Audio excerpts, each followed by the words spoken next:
Welcome to The Approach Shot, the golf show that's more laughs than links, more stories than strokes, more guffaws than golfers. Here are the hosts of The Approach Shot, John Ashton and Neil Michaels. Yes, indeed.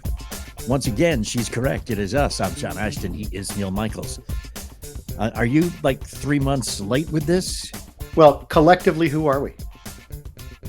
Collectively, we are The Approach Shot. There you go. You just introduced the two of us. There might be people who are like, no, I wanted to hear The Approach Shot. I don't want to hear you two idiots. Well, if you're watching on the YouTube channel or on Athletes TV, it's Neil. It's the most wonderful time, Michaels. And the most wonderful time of the year has passed us by. That is so not true.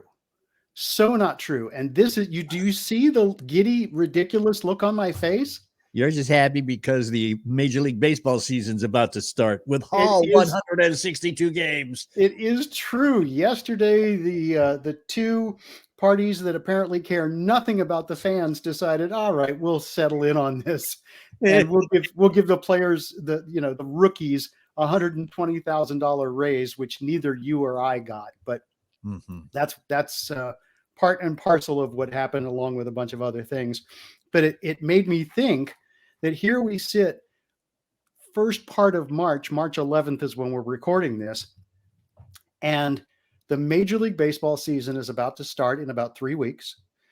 Tiger Woods just got elected into Golf Hall of Fame. The Masters is in 3 weeks. The NBA and NHL playoff pictures are starting to get into focus because of where they are in the season. WrestleMania is in 3 weeks. Between now and April 10th, if you are any kind of a sports fan, you have got to be in absolute heaven, which is why my voice is so high and tight right now, because I'm so excited. You have left out one major thing. I cannot. Pro Bowlers Tour? What? NCAA basketball tournament? I did. You're right. That March Madness is next week. Yes. For both men and women. Yes. Oh my goodness. I mean, seriously, unless you've got a DVR that can record 4 or 5 things, your thumb is going to be really worn out about 3 weeks from now. You know what, John? With everything going on in sports, ours is not to reason why. just cheer for you. Just go ahead and plan on putting that 5 pounds on between now and the middle of April, because I know I'm going to be sitting on the couch and whatever I've got in front of me is going into my face. Oh yeah, my chips and salsa budget has increased substantially. There you go. There you go. But you're right. I am very excited about baseball finally getting their act together and starting doing a full 162 games. I have no idea how they plan on doing that, but sure, whatever. Yeah. And the fact that start April 13th, aren't they? April 7th, they're going to be starting, which is a week late. So my guess is, and I haven't read this anywhere, my guess is they will take a couple of the days off that were scheduled, hopefully in the summer, and remove them and make guys play back-to-back-to-back games. It also would make some sense if they took one of the days. There's 5 days off around the All-Star break.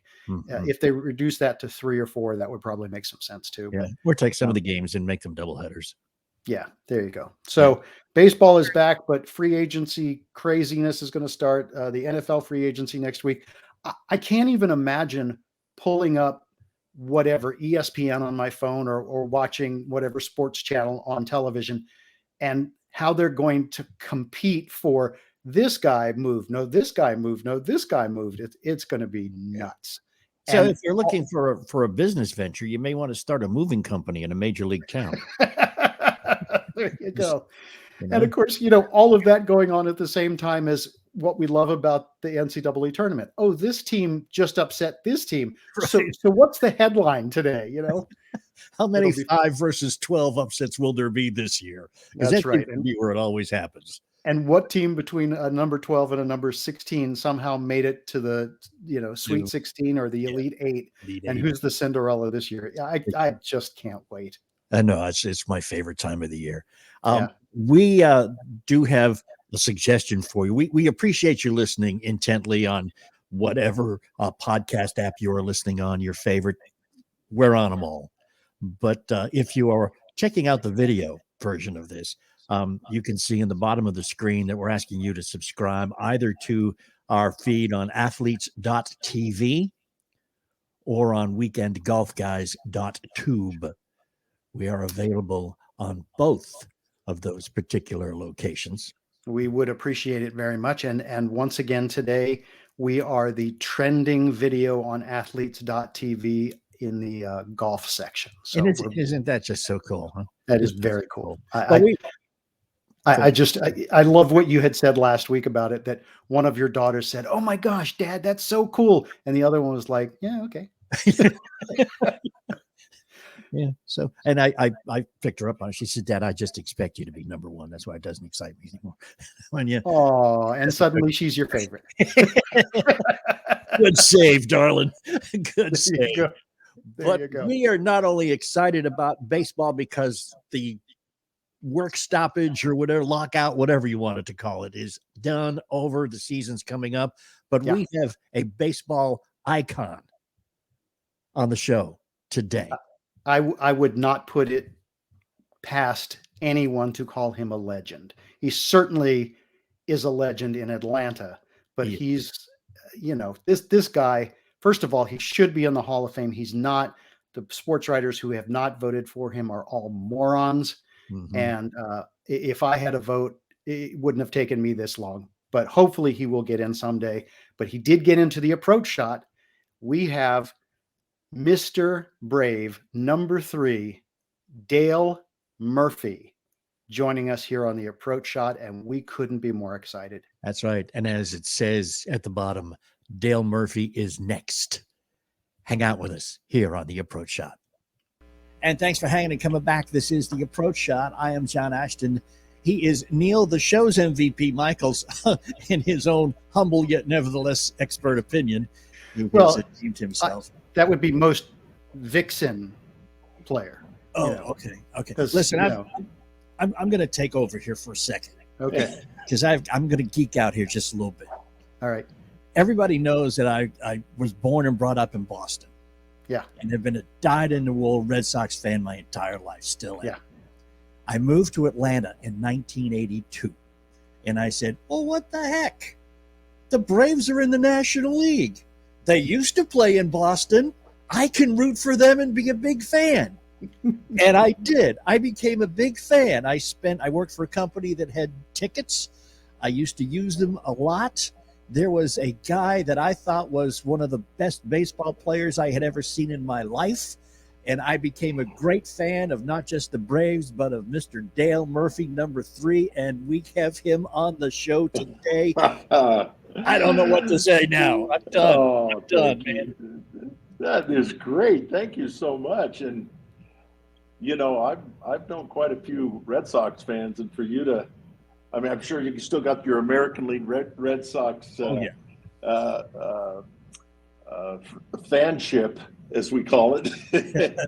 But that's a great. You moved at a good time for our team, anyway. We didn't have a lot of success, but 82 was a good year for us. So that's great to hear. Thank you. It was so much fun to watch. Seriously, Murph, if I could pull back the curtain on this, I said to John like 2 weeks ago, I said, if you could get any baseball player on the show, who would it be? And without hesitating, he said Dale Murphy. And I was like, oh, well, that's interesting, because I'm talking to his wife tomorrow about getting him on the show. And I think it's possible he slobbered on the phone. Oh, well, that makes my day. I'm telling you, I'm feeling quite a few years younger. You brought me all the way back to 82. Yeah, it was great. Thank you. That's fun. Thanks, guys. All right, I'm going to do what I do, John. Sorry. Yeah, that's okay, man. Here are Mr. Murphy's stats, but with you, Murph, I changed some of the stuff up, because if I went through all of the stats, it would take too long, and people would, people already know most of this. So you had 398 home runs. Anybody who knows anything about Murph knows that everybody says just under 400. You don't actually say 398. It's just under 400. Between 1981 and 1990, he led the major leagues in home runs, RBIs, and he was Sports Illustrated's athlete who cared the most, and got that award in the Oval Office given to you by Ronald Reagan. But here are the most important stats in Murph's life. He has 8 kids, 7 boys and 1 daughter. Thank God you got that right finally. And 12 grandkids. How do you have time for anything else? Well, we're up to 15 grandkids. Oh now. my gosh. Well, you mentioned Nancy, and there's only really one MVP and All-Star in the Murphy family. That's Nancy Murphy. So I gotta get that straight instantly.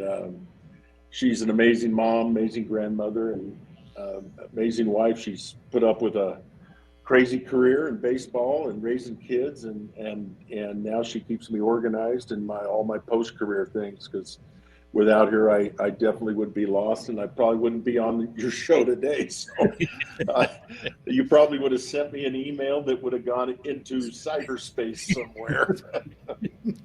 Just got lost in the ether. So that's right. So we some of the other stats, and this is amazing for a baseball geek like John and I both are. 2 consecutive MVPs, 5 Gold Gloves, 4 Silver Sluggers, and I guess this is why people do the comparison with you and Cal Ripken so much. You played for the same team for most of your career, obviously the last couple of years with the Phillies and then one with the Rockies. But the consecutive game streak was pretty amazing for a guy who grew up as a catcher and had to deal with the knees and then going to the outfield and having to deal with running around. That's a pretty long consecutive game streak, and it just doesn't happen much these days, does it? You're right, and at the time, I think Cal and I were kind of on the same path. Of course, we all know that I don't know how he did it, but broke Lou Gehrig's record of consecutive games played. But I was in the midst of the 700 games, and it just really, for me, it's just one of those things that kind of happened as opposed to orchestrate, because I wasn't hurt. I was playing well, and so eventually I was kind of struggling, and what's best sometimes, even though it's not a physically demanding games, in some ways it is, but mostly it's mental. You're just your timing, everything's kind of messed up, and I needed to take a break. But I'm thankful for those games and those years. But it just kind of happened, and I can't imagine how Lou Gehrig and Cal Ripken ended up doing as many games as they did, because like I say, it's not like playing football, but your brain gets fried sometimes, and you just need to step away for a couple days. 162 games is a lot more than 16 too, so it be as physically demanding for each game, but the season has got to kill you. Yeah, the season. Yeah, that's the challenge. It is as I say, it's not a sprint, and you got to play every day, and you got to, it's a great game that teaches you resilience, because one game you could hit a home run to win the game, and the next game you could strike, be 0 for 4, and the next game after that you could be 0 for 4. I mean, it's just a game of continuously battling back, because it's just, the odds of you being successful aren't very good. You're gonna make a lot of outs, and you've got to continually talk to yourself and talk to your coaches, talk to your teammates to stay up. You really do. People, I think sometimes, it's like a lot of professional sports you see on TV. You practice so much that it looks, people think you make it look kind of easy, so people think it just comes real easy. But I and a lot of players are kind of on a knife edge of, having a really good game or going 0 for 12 the next 3 games. So you're always battling, and you're always, to me, it was a battle for me. Some guys have a real natural swing, and but for me, it was resilience, just battling back every day. Yeah. I think the stat that stood out the most to me was 30-30-300. I mean, that's quite an accomplishment. Yeah, I got to credit Joe Torre for that. I started stealing some bases, ended up in '83 stealing 30 bases, and it just doesn't happen too much. It's happened a lot since then, but still kind of rare that a guy had hit over 30 home runs and steal 30 bases. And Joe Torre just let me run. He said, "You got the green light, Murph. If you think you can steal a base, go ahead and steal. You don't have to wait for a steal sign anymore." And so in '82, he told me that '82, I think I had over 20, and then '83, I had over 30. And I wasn't a base stealer, but I was okay once I got going. But the point is, Joe Torre said, go for it, and it really opened up my game. I was like, it opened up my whole approach to the whole game. I was like, man, okay, if I walk, I could end up on second if it's a good time to steal. And I really credit Joe with giving me the freedom to take chances. Yeah, that's pretty remarkable when you consider the fact that you're 6'5". The guys who steal bases, I always think of the Lou Brocks and the Maury Willses and guys like Ricky Henderson. They're smaller, they're sleeker, they're faster. To see a guy who's 6'5" coming at you, first of all, the second baseman have got to be thinking, is my life insurance policy up to date? Well, yeah, and that's, like I say, I wasn't slow, but I wasn't quick. I wasn't a quick starter. That's why Joe said, I think you should be free to pick your spot because, study the pitchers, because I wasn't going to steal a base on speed alone, like true base stealers. I had to get a good jump, but yeah, it really was fun, actually. It's a fun part of the game that it just gave me something else to think about. Like if I walked twice and struck out twice, I still got on first base and with a chance to steal second. So it just made my whole career a lot more fun. And I really, again, I said it 3 times, but Joe Torre gave me that opportunity. When you came up as a catcher and they moved you to the outfield, what's the mindset there? How do you go from calling the game behind the plate to then being in the outfield to then evolving to a guy who wins 5 Gold Gloves? Well, can we talk about something in golf that probably isn't not really good to think about? Do you mind? Because it applies to my baseball game. Sure. Well, I got the yips. I played with Bob Horner, and he is a great hitter and very good golfer. And someone would say shank or something. He'd go, don't say that word. And I never got it. But look, let's go behind the scenes on why I was a catcher and a first baseman and outfielder. I got better, but I kind of got the yips. Well, kind of. I got the yips throwing, and it got better. I caught about almost 100 games, I think, in the big leagues over the course of a few years. So I got to the big leagues as a catcher and a first baseman, but I wasn't very good defensively. But I got good enough to where I made it. My hitting got better. I started hitting some home runs. But Bobby Cox called me in the fall of '79. He said, "Murph, in spring training of 1980, so I think we're going to move you to the outfield." And I was excited because that was my mindset, was I was not going to stay around as a catcher and a first baseman.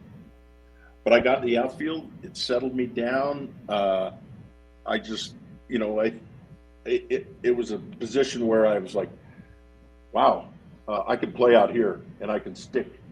I got a position in the big leagues. But that's what happened. That's the progression of how I got into the outfield. Well, when we come right back after this short break with Dale Murphy, we're going to ask him how we get rid of the yips on the golf course. If it is. All right. Hang out with us. Dale Murphy is our guest. This is The Approach Shot. We'll be right back. And we appreciate you coming back. I mean, who'd want to miss this? I'm John Ashton, Neil Michaels, Dale Murphy. This is The Approach Shot. Man, I'm sorry. I'm still geeking out, but that's fine. But, always the professional. I just want to ask you one thing before we get into golf. There were 2 baseball owners that were notorious, George Steinbrenner and Ted Turner. What was it like playing for Turner, man? It was great, and yeah, and George was probably a little bit more vocal, and well, probably because he was in New York, and the Yankees. But Ted and George were very similar. But here's the thing is they wanted to win. They wanted to beat each other. They wanted to beat the other owners.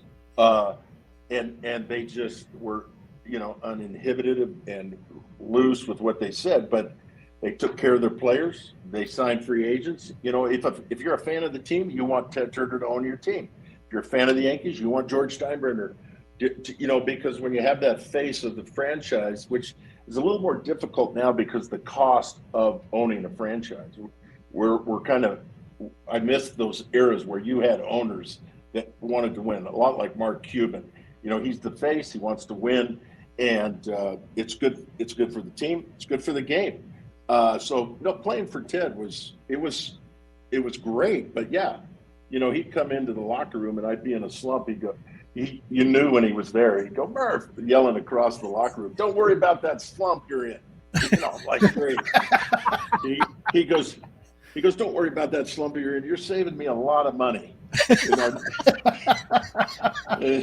in our next negotiation because you're not going to make what you're making now. I mean, who wouldn't like to play for an owner like that? Besides, aren't we not supposed to use the word slump? Yeah, right. Yeah. Don't remind me, but Ted, it's like shank. Yeah, right, exactly. Is there any more descriptive words in the English language than shank and slump? Maybe dribble when you're talking about hitting one off the tee.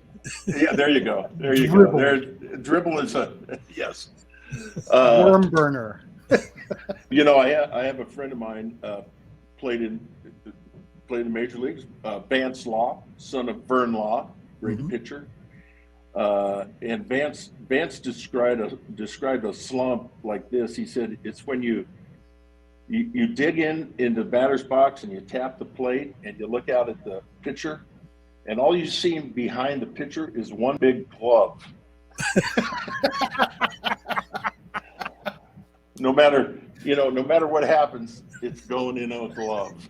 So if you can strike out and pop up and be in a slump, but it's when you hit the ball really well and you hit it right at a guy, that's the worst. Yeah. I mean, and how do you react to the Braves winning the World Series this past year? What was it like around your place? Oh, it's so exciting. It's weird because, you'll remember all the success they had with Chipper's era in the 90s and early 2000s and everything. But I wasn't, I was kind of not as connected. But this year I was really connected. Not only am I, so much older, but the thing that really connected us old guys, I got a call from Bob Horner. He's like, I'm so excited, Murph, for the Braves. I'll tell you what connected us was Brian Snitker was the manager. He signed in the early 80s. And he was there. He was a catcher. So we know Brian Snitker. He's one of our era guys, the manager for the Braves, and we were just all so excited for him. So, I'm excited for the Braves, but it was more personal. I had a real connection. Of course, when Bobby was managing, I was always pulling for Bobby. It's kind of like you're always pulling for people. I always pull for the Braves organization because I do. That's what you do. But it made it a real personal this year. I was so happy for Brian Snitker. All right, I have one more Braves question before we go on to asking you about golf. I'm looking through the years that you played in Atlanta, and maybe it's because how time kind of meshes things together. I figured mid-career in Atlanta that you were with the big three. You were with Maddox and Glavine and those guys, but you weren't. It wasn't until '89 that Smoltz and Glavine were on the team. Is that right? Yeah, that's true. They were kids, and I got traded in '90 to the Phillies. But just a little perspective there. Yeah, so I knew Glavine, Smoltzy. I didn't know how good of pitchers they were going to be and how good of golfers they were going to be, by the way. Right. And talk about the big three with Maddox. I'll tell you about what little I've heard about their golf exploits, or at least what they were doing. But the point is, yeah, I did not play. I got traded in '90, and I can't remember when Maddox came along. But yeah, I missed those. I didn't. They made big changes when I left. I mean, they didn't know they were going to. Bobby didn't know, he was GM and manager at the time, but they hired Bobby. Stepped down. He didn't want to be GM. He wanted to be on the field, and hired John Sherholz, and really the rest is history. John Sherholz made some fantastic changes, and they got going. Then they made, you know.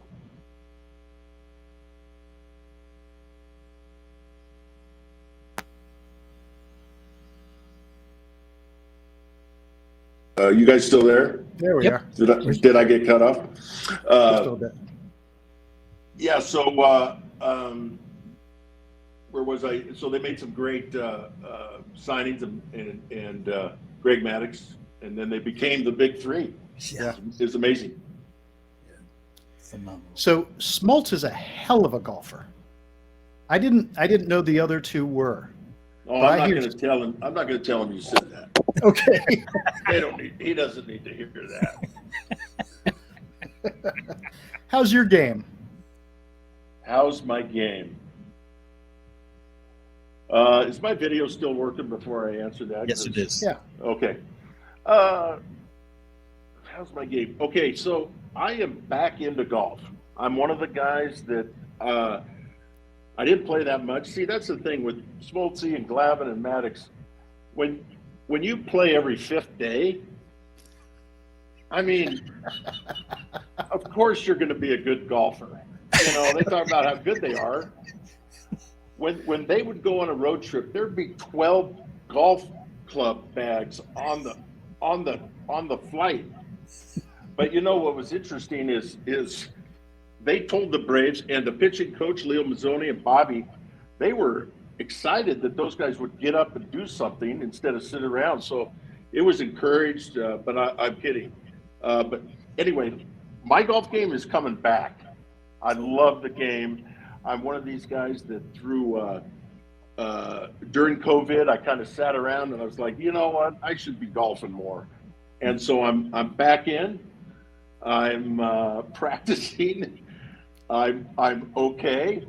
I don't hit it as far as people think I could or can. So that's kind of embarrassing.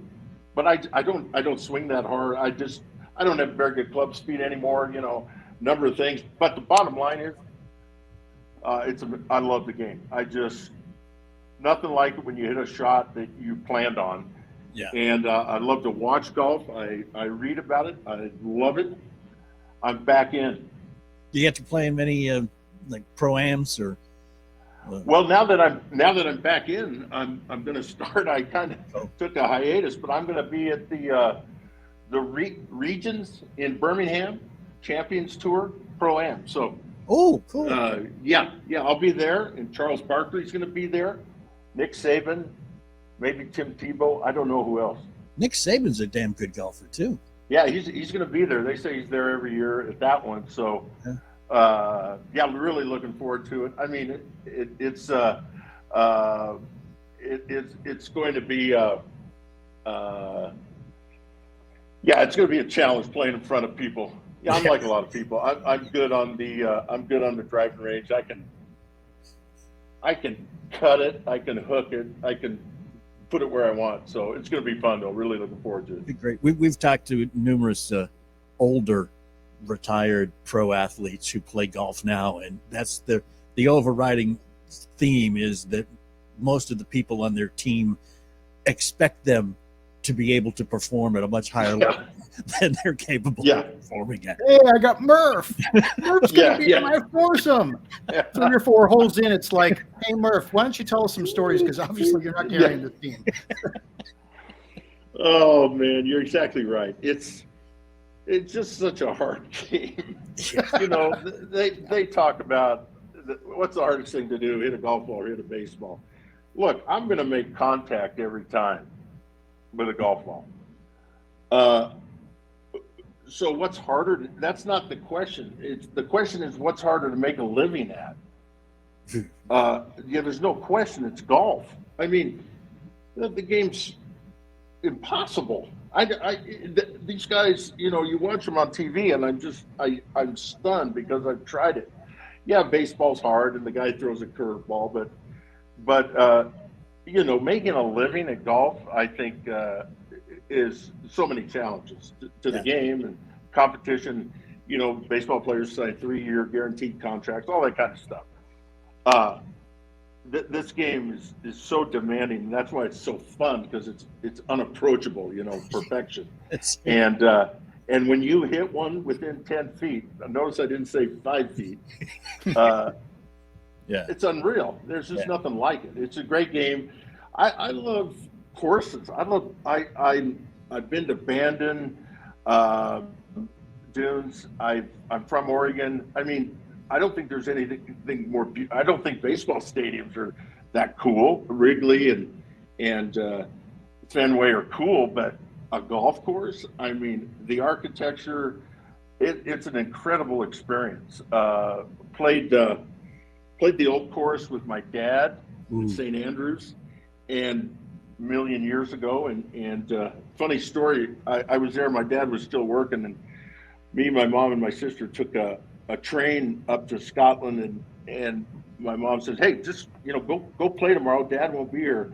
So I know nothing of what I'm doing, and I go to the starters. They got a little. At that time, they had a little, almost like a phone booth he was sitting in. I go, "Hey, I'd like to play." They go, "Okay, yeah, just sit here and wait for a twosome or a threesome, and we'll put you." So I'm like there, young, athletic kid, first hole. I take a pretty good swing, and so these two Scottish guys are like, "Hey, laddie, what's your handicap?" And I'm like, "Oh, I don't know. I have no idea." And I didn't. I go, "I don't know. 20," and they both started laughing. They wanted to get a bet with me going. I'm going, "No, I'm seriously, I'm not." They go, "No, come on, serious. What's your handicap?" I go, "I don't know, maybe 15." I think they got me down to about an 8. And by the time we were done, they realized that I was a true 20. Way to prove it. That's right. Well, I love all facets of the game, really. I just such a fascinating challenge. It's the world's greatest game, we think. When you go to Birmingham, please think of us and don't think of the word "yip" at the time when you're teeing up. Oh, thank you. That first tee, actually, we'll be spread out at the Pro-Am, so hopefully I'm on hole number 13, wherever that is. There you go. I guess I'll have to play number 1. Eventually. Ladies and gentlemen, Dale Murphy. Quiet, please. You know what I do? Same thing in baseball. Swing hard in case you hit it. So that's my theory. And I've learned in golf that truly is. I've read somewhere that amateurs tend to back off when they're not hitting the ball well, and when you back off, that encourages a bad rotation and a bad swing. They said, "No, you have to be aggressive." And the same thing in baseball. That's the two best attributes a successful golfer and hitter can use is resilience and aggressiveness. So you gotta balance them, but you got to be able to bounce back, whether you swing and miss or whether you don't hit a good golf shot. But you obviously have to have a sense of aggressiveness to get in a good hitting position. That's right. That's my understanding. Because if you don't take a full turn and all that kind of stuff, you tend to push it. And so I thought that was interesting. And that's what I do, is like you hit a bad drive, you're like, "No, I don't want to be 30 yards into the woods. I only want to be 10. So you back off and you increase your chances. So I'm going to go for it. It may not go very far, and it may not look like I'm swinging hard, but I'm swinging as hard as I can." Well, I have a friend who's the top 100 golf instructor in the country, and he'll tell me, he said, "Don't hit the ball, just swing the club." Yeah, exactly. Swing the club. So I heard Johnny Miller say that the whole thing in baseball, you're reacting to a pitch, you're reacting to something, and it could be high, low, whatever. And it's easier to react instead of, how did he put this? Instead of you start the reaction, to a ball that's stationary. Yeah. It's easier in a lot of other sports. It's reacting. You're reacting to the moment or what the soccer ball or whatever, where it is and where it's going, and your defender. But when you're the guy that starts the action, and it's a different mindset, and it you know, but it's the same thing. You got to get that mind out of there, right? Yeah, definitely. And get that swing going. Yeah, the mind is in control. What was it? Bobby Jones said the golf is a game played on a field 5 inches wide. Absolutely. And I read I was reading the inner game of tennis when I was playing, because I think those kind of that thought process of the Zen, you know, being in the moment and being aware instead of not being critical, you know, of yourself, just aware of what's going on. And then I got the inner game of golf, and so much of it applied. It really helped me. The more often your brain can apply those kinds of thoughts that, like you said, you're swinging, you're not hitting, and just the ability to analyze without being critical, you know, being in the moment without your self-talk going crazy. Yeah. It's such a challenge. It's such a challenge. And the more I hear about putting as well, people are saying, look, as an amateur, you can't overthink this. I mean, you got to get up there and feel it and hit it, because you're not going to get, you know, you're probably going to do better, you know, with seeing a line and going for it rather than overanalyzing your grip and your takeaway. I mean, but it's just such a fascinating, frustrating game. I love it. I love it. Frustrating being the operative word there. You know, we could talk to Dale Murphy all day. In fact, some people may say, hey, we thought you already did. Yeah. But we have 6 very important questions to ask him. And we're going to be back with the 6-pack in just a minute. Hang on. And welcome back to the Approach Shot. I am John Ashton. Neil, the show's MVP, Michaels, is also the show's 6-pack creator. Dale Murphy is our guest. Murph, you're on the hot seat now. 6 questions. Oh, no. Here we go. You know, we were really excited to have you on, Murph, but eventually everybody ends up in the hot seat.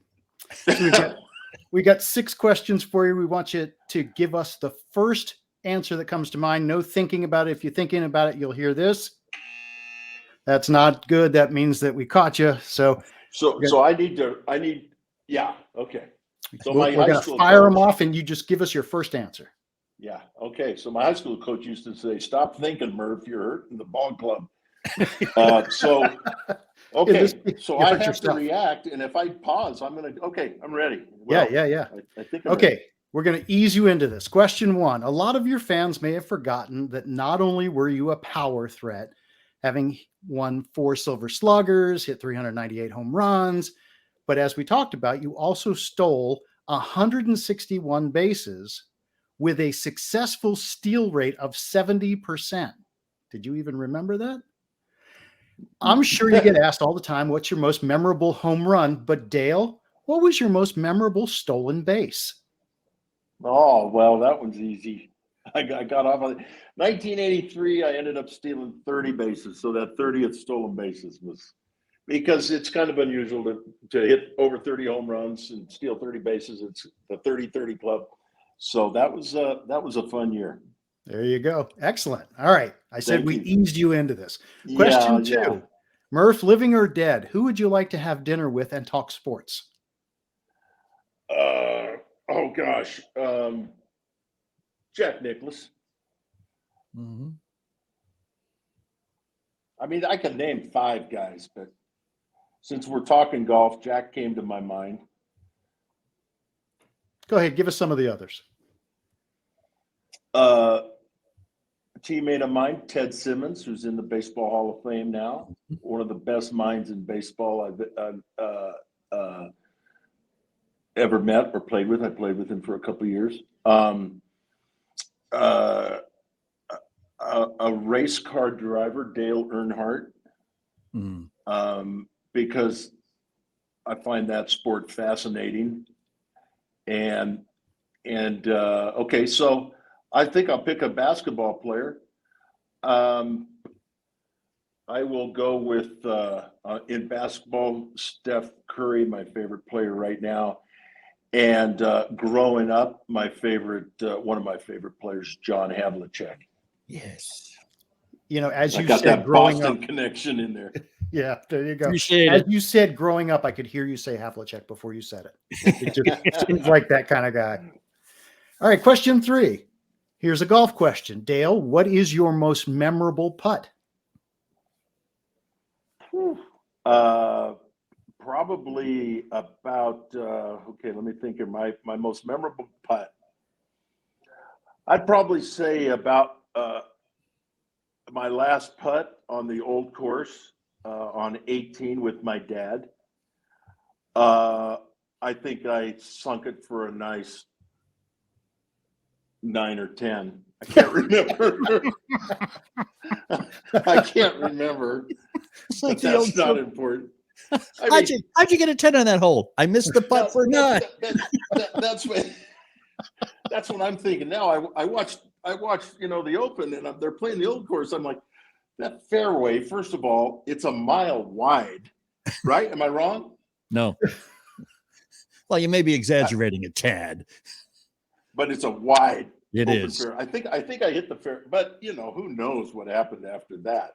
I could have hit one into the city. In fact, if okay, this is one of life's most embarrassing moments. This moment right now. Okay. Because I'll tell you something. I've never said this publicly. I hit the fairway on 18. I shanked my approach shot to the right. Now, we all know what's over to the right. The city of St. Andrews. It bounced on the road, hit a building, and I think came back close to the golf course. And so I finish, I'm walking off, and maybe it was those 2 guys I played with the day before, but I was walking off. My mom and dad, my sister were like, whoa. And a guy came from the town, came, hey, laddie, I was watching, laddie. Oh my gosh, it was. You guys pulled that one out of me. I was not going to go there, but. And he still blushes when he tells the story. That's true. Oh, that's just. I cannot wait. I haven't been to the old course yet. They may not let me on. I couldn't believe how casual it was there. I'm sure it's not like that now, but there was like nothing going on. I'm just there. It was probably was after the season, October. I don't even remember October. I just walked up. Hey, can I play? Yeah, go pay and sit here. It was the craziest thing. Yeah. To see it now, but yeah, it was fun. I'd have to say my most memorable putt. And I got to play Bandon Dunes with my dad. I lost my dad about 4 years ago, and I played Bandon. We played Pacific Dunes, and that was a great day too. I got my favorite picture of mine, me and my dad at the old course. So good memories. For those people who are listening on a podcast and not watching this on a video, go find us on a video someplace so you can see the different color that Dale's face just went telling that whole story. That was awesome. Oh my gosh. Fantastic. I could just picture you hitting a building, having it go across a parking lot, go through a neighborhood, hit a building, and then having the embarrassed Dale Murphy pick up the ball and go, "Can I take a drop?" All right, question. I think I just picked it up and threw it toward the green. That's probably better, yeah. Question 4. You were known as the Gentle Giant, but you were also named the most feared hitter in the National League in 1985. How can you be both? Well, I don't know. I think that's one thing. You just got to be yourself out there. Some guys were more, like golfers. Some guys are more animated, and my personality just isn't very animated. And I also, tried to be nice to the reporters afterwards, whether I had a good game or a bad game. And I think, that I tried to be respectful, of fans, and I think what happens sometimes, guys in the public, athletes in the public eye just kind of have bad days, and sometimes they get it, so I tried to I tried to be respectful of others and all the, and on the field, I probably, there's a misunderstanding that people probably don't realize that I had a little more fire burning inside of me than I showed. And I learned that early on in my career, that if you're not aggressive, and like if I was sliding into second base, I was trying to hit that guy's leg. I was trying to take him out. And you got to have a little, fearlessness and fire burning. But I tried to turn it, off when I got off the field. Gotcha. Question 5. Which teammate, Braves, Phillies, Rockies, any of them, cracked you up the most? Well, with the Braves, it would be Bruce Benedict. I struck out my first time, and then I struck out a second time, and I struck out my third time. And I came back to the bench really, disgusted. And Bruce Benedict came up to me, goes, "Murph, just, shake it off. Don't worry about it." He said, "Besides, that last pitch you swung at, if it hadn't have taken a bad hop, you'd have hit it."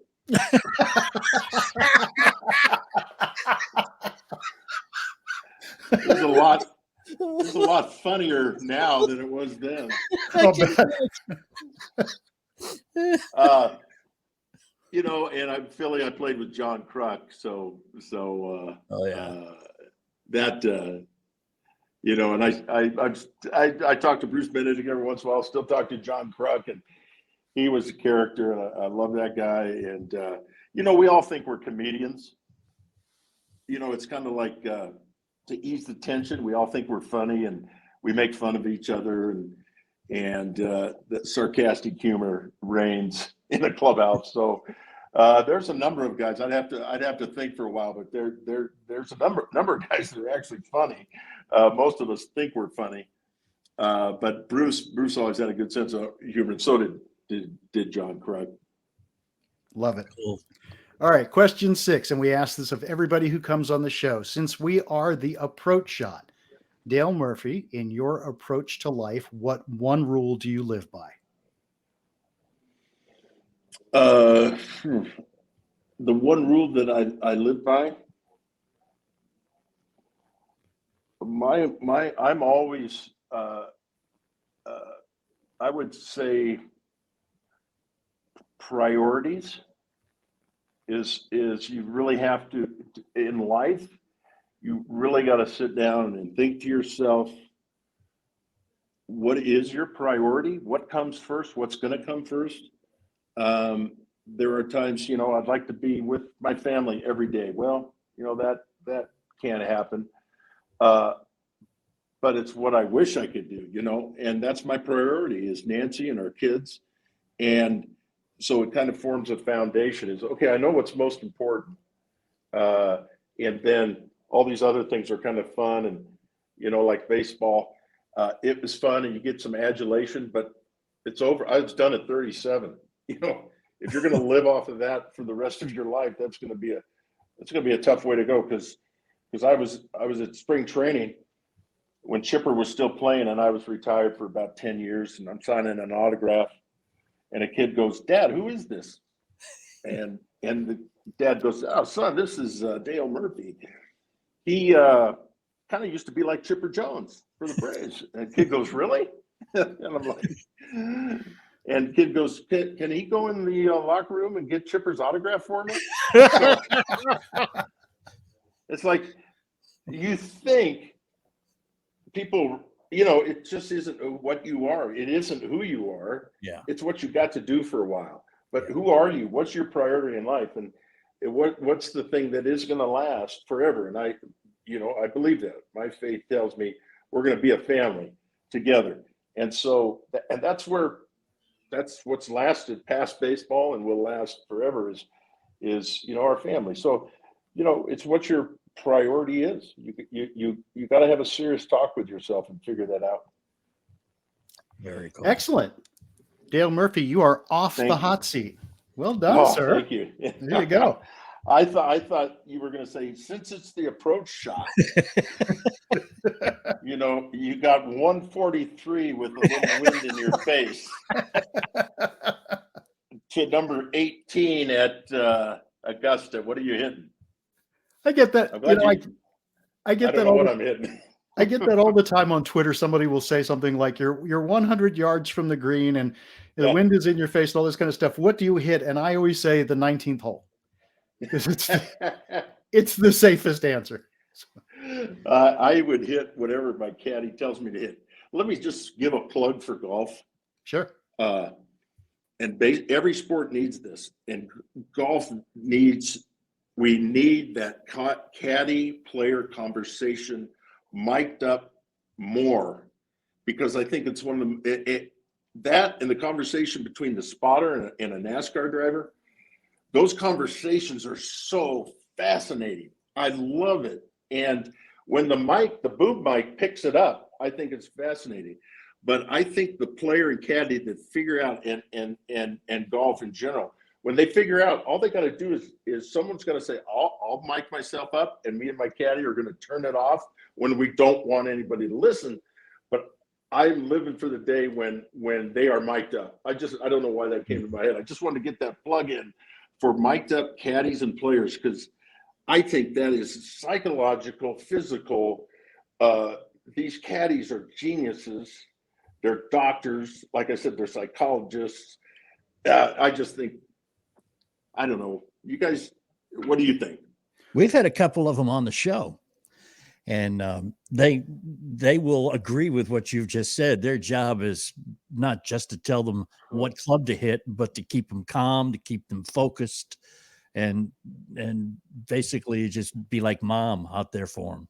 Yeah, I mean, I know it's like micing up a guy in the middle of competition. That's a little tough, but I just love to see golf figure that out sometimes, because they think so much differently than, it's a fascinating thought process. Yeah.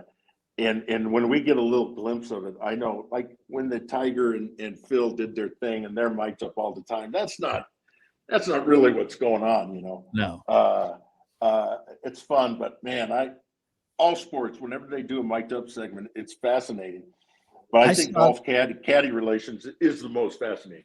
I saw a segment, I forget what tournament it was in, but Justin Thomas, when Bones was filling in as his temporary caddy, and the things they were talking about, I mean, they were talking differences of feet.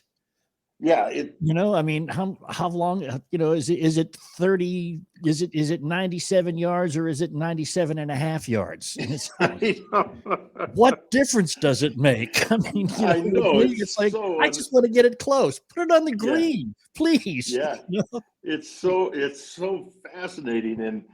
And I love that conversation. And anyway, I think the best story we heard with that, Murph, was we had Andrew Leno II, who everybody knows as Drano, on the show, and great caddy, caddied for 25 years and mostly caddied for Kenny Perry. And they're approaching one hole, and Kenny looks at Drano and says, "What do you think, 5-iron?" And Drano said, "You know what? The way you're playing right now, I think you can reach it with a 6. And Kenny looked at him like, "Are you sure?" But didn't hesitate, because his caddy said, "Pull out the 6." Strikes the 6, and it rolls in for a hole in one. And he looks back at him, and Drano said at that moment he looked back at him, and Kenny never asked again. Are you sure?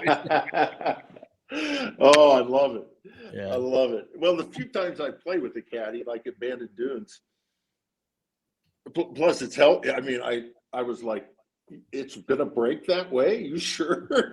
and I'm like looking at, I can't read a green to save my life, but I think it's a fascinating job being a caddy, and I just think that's incredible. Yeah, I've been playing at the Pete Dye course up at the French Lick Resort in French Lick, Indiana, a bunch. Yeah, and I got very, very friendly with one of the caddies, and he's been our caddy the last 3 times we played up there, and that guy is just a piece of work. Man, he used to be a copier repair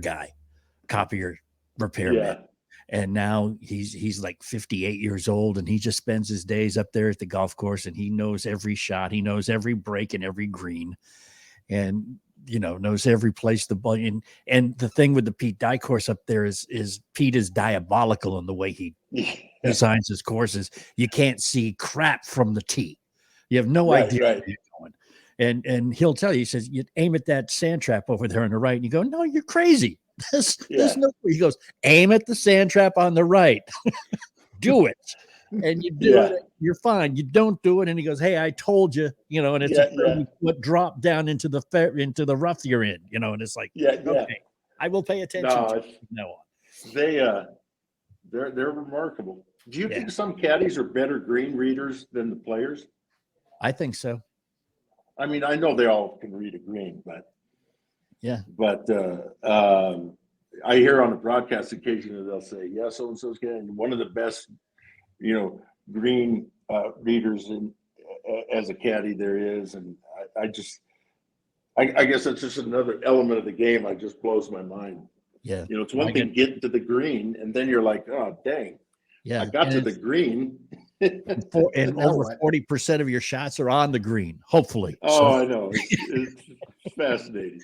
It is great. Fascinating. Well, I could be on here all day. I love the game, and I'm looking forward to hitting the links whenever I can. So when's this thing in Birmingham? I think it's in May. Okay. I'm in Louisville, Kentucky. I may run down and just watch y'all. Yeah. I promise not to heckle. Yeah, heckle me, because it'll make me feel like I'm playing in Philly. So one day I'm playing in Philly. I'm in right field. No, I'm up to bat. I struck out with the bases loaded. And I'm in there. I go back out to right field. And I'm sitting there, and this guy yelling at me out in right field. And I'm like, you don't want to turn around. He was off to my left, though. He wasn't right behind me. And he's yelling, yeah, Murph, you stink, whatever. And I look over, I'm going, yeah, whatever. And then he stops heckling me. And I look over between pitches, I keep looking at it. I'm following. There weren't that many people at the vet that day. I keep following. He finally sits down behind home plate. He got up out of his seat and came all the way out to right field to yell at me. and then walked all the way back to his seat behind home plate. I mean, those fans in Philly were dedicated. I did like playing there. The term you used at the time, though. Yeah. I did like playing in Philly, though. But I wasn't into golf. I wasn't golfing. I didn't play Pine Valley. Oh man, what a dummy. Yeah. Anyway, thanks. Tell us about what's keeping you busy these days. I know you're public speaking. You got Murph's Restaurant going. You got Live View Technologies. You're a busy man. Thank you for asking. I'm actually at the Live View Technologies office doing this. A friend of mine said during COVID, said, Murphy, well, actually, it was Nancy, said, Dale, you got to get a job. So Live View Technologies, real briefly, you go online and find it. It's their product basically is a very robust, portable, solar powered security camera system. So it's portable, solar powered, so you can use it anywhere. And it's a great product. It's in Kroger, and a lot of the big box retailers use them in their parking lots for security purposes. It records everything, sends off alarms. It also has application in construction and many applications. So that's been fun, and I'm helping develop business within large arenas in parking lots. The Phillies use them. Mets have a demo, and so the Chiefs use them for traffic flow. It's a great product. And then I have a restaurant in at a 10-minute walk from the ballpark in Atlanta, Murph's. I had a retired players, an old teammate of mine go, what'd you name your restaurant, Murph? I said, we're calling it Murph's. He goes, Murph, you've been retired for 30 years. You better call it Dale Murphy's, because no one is going to know. No one's going to know who Murph is. I said, thanks a lot. But we're having fun with the restaurant. We survived COVID, and I do some speaking too. I love to speak, and you can find me on at dalemurphy.com. I'm on Twitter mostly. Nancy helps me with all my other social media posts, but LinkedIn and Instagram, but dalemurphy.com. We do MVP experiences during the year. We're a lot of fun. learn more about those on my website. So basically, it's lunch at Murph's. We go to Truist Ballpark, and I take in the game with the fans that night in a suite. We have a lot of fun. You can also see some of Murph's videos on athletes.tv. Yes. I mention that because completely coincidentally, I'm looking through Athletes TV because we just started posting our videos of these interviews and some of the other things. And I'm looking through and I'm like, there's a lot of Murph stuff on there. And I'm talking to a guy at Athletes TV and I said, I noticed a bunch of Dale Murphy stuff on there. And he said, I can't speak of that. So apparently you're more involved than just posting things. Yeah. But we not speak of that. I'm on a board of athletes.tv, and I think they got a great product. They do have a great product. The whole thing is that's the secret. And now that we've joined, it's even better. Yeah. That's right. That's right. The nice thing for Murph too is you can see some of the home runs he's hit. You can see some of the games, but you can also see some of his public speaking. And yes, we were one of the featured videos yesterday. Sorry about your luck, Murph. I just want to say that this has been fantastic, man. I have truly enjoyed the opportunity to talk to you for the last hour, Dale. It's been a blast, and I can't wait to come back on. And but we got to wait till my handicaps gets to single digits. You've been listening to The Approach Shot with the Weekend Golf Guys. If you like this week's episode, be sure to subscribe to the podcast on Apple Podcasts, Spotify, or wherever you download your podcasts, and find us on the web at approachshot.net.